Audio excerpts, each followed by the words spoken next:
और जब हमारी माननीय बहन कुमारी मायावती जी प्रधानमंत्री बनेंगी तो बताने की जरूरत नहीं है उस बेटी को बचाने वाली, उस बेटी के परिवार को बचाने वाली नहीं तो पूरा परिवार इम्प्लीकेट करके उल्टा उन्हीं पर उस बेटी के मर्डर का आरोप लगा करके जेल में डालने की साजिश थी।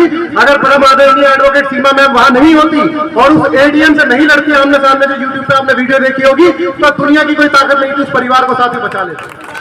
कोई सा भी हो, हमें फर्क नहीं पड़ता। हमारी जो क्रांति है वो व्यवस्था की क्रांति है और ये व्यवस्था की क्रांति को परम आदरणीय माननीय बहन जी ने युगों युगों के लिए परिवर्तित कर दिया है। अब लखनऊ की धरती पर आप जाकर के देखिएगा, बीचों बीच ज्योतिबा फूले की मूर्ति लगी है, सामने छत्रपति शाहू जी महाराज की मूर्ति लगी है, उधर गाड़ के बाबा की मूर्ति लगी है। पूरे उत्तर प्रदेश के अंदर हमारे जैसे अम्बेडकर पार्क कभी किसी सरकार ने ना बनाए, ना साथ ही कोई बनाया जा सके। सभी संतों गुरुओं महापुरुषों को नमन करते हुए, उनने विशेषकर महात्मा ज्योतिबा फूले, छत्रपति शाहू जी महाराज, बाबा साहेब डॉक्टर भीमराव राव जी अम्बेडकर और मान्यवर साहेब काशीराम जी के चरणों में श्रद्धा के सुमन अर्पित करते हुए और हमारी आदर्श नेता परम आदरणीय माननीय बहन कुमारी मायावती जी, जिन्होंने इस देश में गरीबों, पिछड़ों, आदिवासियों, दलितों की छाती चौड़ी कर दी, उनकी शान बना दी, हमारा मान सम्मान स्वाभिमान हमारी आदर्श नेता के निर्देशन में।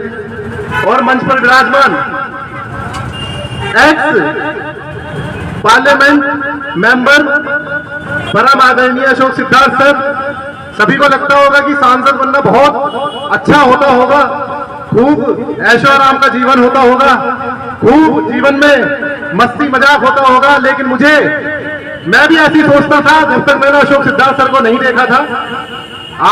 मैं बताऊं थोड़ा सा 1 मिनट के लिए कि वो भले ही मेंबर ऑफ पार्लियामेंट रहे, उन्होंने कभी ऐशो आराम पर जोर नहीं दिया, कभी इस प्रदेश कभी उस प्रदेश, हर जगह भाग भाग करके लगातार अपने लोगों के बीच में वहीं रहते थे, वहीं खाते थे, वहीं सोते थे। और हाल फिलहाल भी वो हमारे दिल्ली के जो प्रदेश कार्यालय है उसके अंदर अपना निवास करते हैं। हाल फिलहाल तो उनके लिए बहुत जोरदार तालियां। ऐसे महान महानुभाव हमारे बीच में हैं जिनके मार्गदर्शन में हम लोग काम कर रहे हैं। निर्भया केस में 4 लोगों को फांसी की सजा करवाने वाली, जो असंभव काम था आजादी के बाद आज तक ऐसा कभी नहीं हुआ था और मुझे लगता है आगे कभी संभव भी नहीं है।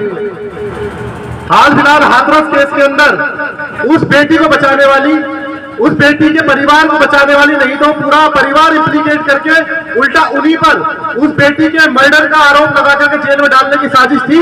अगर परम आदरणीय एडवोकेट सीमा मैम वहां नहीं होती और उस एडीएम से नहीं लड़ती आमने सामने, जो यूट्यूब पे आपने वीडियो देखी होगी, तो दुनिया की कोई ताकत नहीं थी उस परिवार को साथ ही बचा लेती।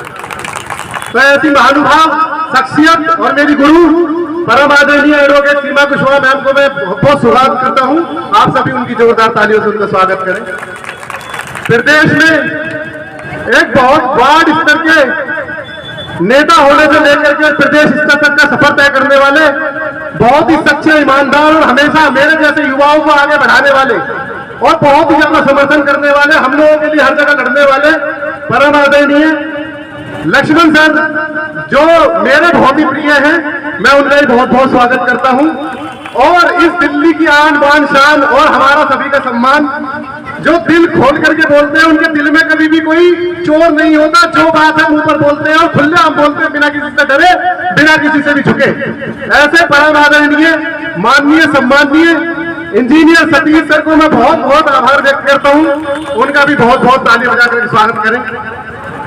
साथ ही तमाम अतिथिगण, मैं सभी का नाम लूंगा, जिलाध्यक्ष जी हैं, हमारे विधानसभा अध्यक्ष जी जितेंद्र जी, तब तमाम मैं नाम बहुत सारों के जानता हूं लेकिन बोलूंगा तो बहुत दिक्कत होगी, इसलिए अपनी मुख्य बात पर आते हैं। समय की सीमाएं है कुछ।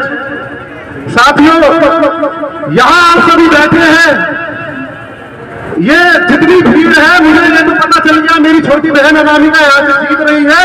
अब आप ये देखिए कितने वोटों से आप इसको जिता रहे हैं। ये भीड़ जो यहाँ पर है, मुझे लगता है कम से कम 1,500-2 हजार आदमी तो यहाँ बैठा है, तो 8,000 से वोट होता है। सभी के परिवार में 5-5 सदस्य हैं, तो पहले ही हमारी लड़की को 11-12 हजार वोट तो पहले ही मिल रहे हैं। तो अब आप इस दूरी को कितना और ज्यादा बढ़ा सकते हैं और हमारी इस बहन को कितने वोटों से विजयी बना सकते हैं। तो अब हमारे को बस केवल इस सीट से ये देखना बाकी रह गया है, बाकी औरों की तो हम छोड़ो, आम आदमी और बीजेपी हम समझते ही नहीं इनको कुछ भी, ना हमारे पूर्वजों ने कुछ समझा, ना हम इनको कुछ समझ रहे हैं। हम तो अपने मूवमेंट पर काम कर रहे हैं, करते जा रहे हैं। जब हमारे सांसद जी, माननीय सांसद जी चटाई पर सो सकते हैं, नीचे गद्दा लगा के सो सकते हैं, जब कैडर देने जाते दरी पर सो सकते हैं, तो हमारी और आपकी तो हैसियत ही क्या है हरियाणा। तो हम लोग एक तरह से बुद्ध के वो श्रावक है जो चलते जा रहे हैं समाज में और बुद्ध के ज्ञान को फैलाते जा रहे हैं, चाहे वो मंच कोई सा भी हो, हमें फर्क नहीं पड़ता। हमारी जो क्रांति है वो व्यवस्था की क्रांति है, और ये व्यवस्था की क्रांति को परम आदरणीय माननीय बहन जी ने युगों युगों के लिए परिवर्तित कर दिया है। अब लखनऊ की धरती पर आप जाकर के देखिएगा, बीचों बीच ज्योतिबा फूले की मूर्ति लगी है, सामने छत्रपति शाहू जी महाराज की मूर्ति लगी है, उधर गाड़ के बाबा की मूर्ति लगी है। पूरे उत्तर प्रदेश के अंदर हमारे जैसे अम्बेडकर पार्क कभी किसी सरकार ने ना बनाए, ना साथियों कोई बनाएगा। साथियों, आपकी जो वोट की ताकत है, इस वोट की ताकत का इस्तेमाल अगर आप एक बार समझदारी से कर ले, तो हम अपनी माननीय बहन जी को प्रधानमंत्री बना लेंगे।